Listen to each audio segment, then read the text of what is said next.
बीते 9 साल में भारत सरकार पर कर्ज बढ़कर 3 गुना हो गया है। आजादी के बाद से लेकर 66 साल में यानी 1947 से लेकर 2014 के बीच भारत सरकार का कर्ज 55 लाख करोड़ रुपए था। साल 2014 में नरेंद्र मोदी के सत्ता में आने के बाद 55 लाख करोड़ रुपए का कर्जा 3 गुना बढ़कर साल 2023 में 155 लाख करोड़ रुपए के पायदान पर पहुंच चुका है। मतलब महज 9 साल में भारत का कर्ज करीब 100 लाख करोड़ रुपए बढ़ा है। भारतीय अर्थव्यवस्था कर्ज की जिस खाई में 66 साल में नहीं गिरी, उस खाई से 3 गुना गहरी खाई में मोदी सरकार के महज 9 साल के कामकाज में गिर गई है।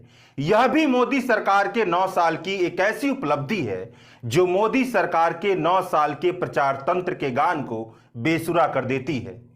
यह जानकारी सुनने के बाद कुछ लोग कहेंगे कि जैसे घर चलाने के लिए कर्ज लेना पड़ता है, वैसे ही सरकार ने देश चलाने के लिए कर्ज लिया है।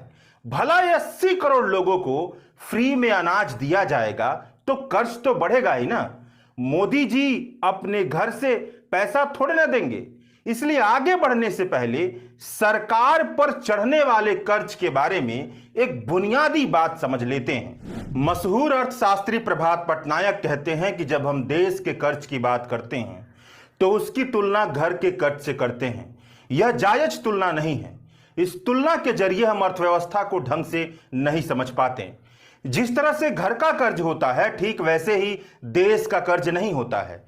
घर के पास यह क्षमता नहीं होती कि आरबीआई से पैसा छपवा ले, टैक्स लगा करके पैसा वसूल ले, बॉन्ड जारी करके पैसा ब्याज पर ले ले। यह सारी क्षमताएं एक संप्रभु देश के पास होती हैं। इसलिए घर के कर्ज की तुलना देश के कर्ज से करना जायज नहीं। देश पर कर्ज बढ़ रहा है, इसका मतलब यह नहीं कि नरेंद्र मोदी पर कर्ज बढ़ रहा है, उनके घर पर कर्ज बढ़ रहा है या नरेंद्र मोदी अपने घर से दे रहे हैं। अपने संसाधनों के उत्तम दोहन के लिए एक गरीब मुल्क का कर्ज बढ़ना। दोस्तों, अगर हमारा देश आकंठ कर्ज में डूब जाए या कल को श्रीलंका जैसे हालात भी हो जाएं, हमको अभी से टेंशन लेने की कोई जरूरत नहीं है। हमको देश के सकारात्मक पहलू को देखना चाहिए। राम मंदिर लगभग बनकर तैयार है। इंशाअल्लाह जनवरी 2024 में इसका उद्घाटन भी हो जाएगा। कश्मीर से धारा 370 को हटाया जा चुका है। अदालतों में मनुस्मृति के आधार पर फैसले सुनाए जाने लगे हैं। और जहां तक सवाल है हिंदू राष्ट्र का, तो ये जरूरी नहीं है कि हर बात का ऐलान किया जाए। अगर आप सोच रहे हो कि कोई 8 बजे आपके सामने आए और ऐलान करे, भाइयों और बहनों, आज से हमारा देश हिंदू राष्ट्र हो गया है, ऐसी बात नहीं है। चकाचौंध भरे नए संसद भवन को भी जनता को सौंप दिया गया है। अखंड भारत का सपना साकार करने के लिए अफगानिस्तान, पाकिस्तान, नेपाल, भूटान, तिब्बत, वर्मा और श्रीलंका को भारत की सीमा में शामिल करने की प्रक्रिया भी आज नहीं कल शुरू हो ही जाएगी। थोड़ा धीरज रखिए। मोदी है तो मुमकिन है। दुनिया के बड़े से बड़े देश, चाहे सुपर पावर ही क्यों न हो, 3 सेनाएं, थल सेना, जल सेना और वायु सेना के अलावा चौथी सेना रखने का दम नहीं है। मगर हमारे भारत में जल, थल और वायु, इन तीनों सेनाओं के अलावा शिवसेना और करणी सेना जैसी अनेकों सेनाएं हैं। हमारा भारत विश्व गुरु है।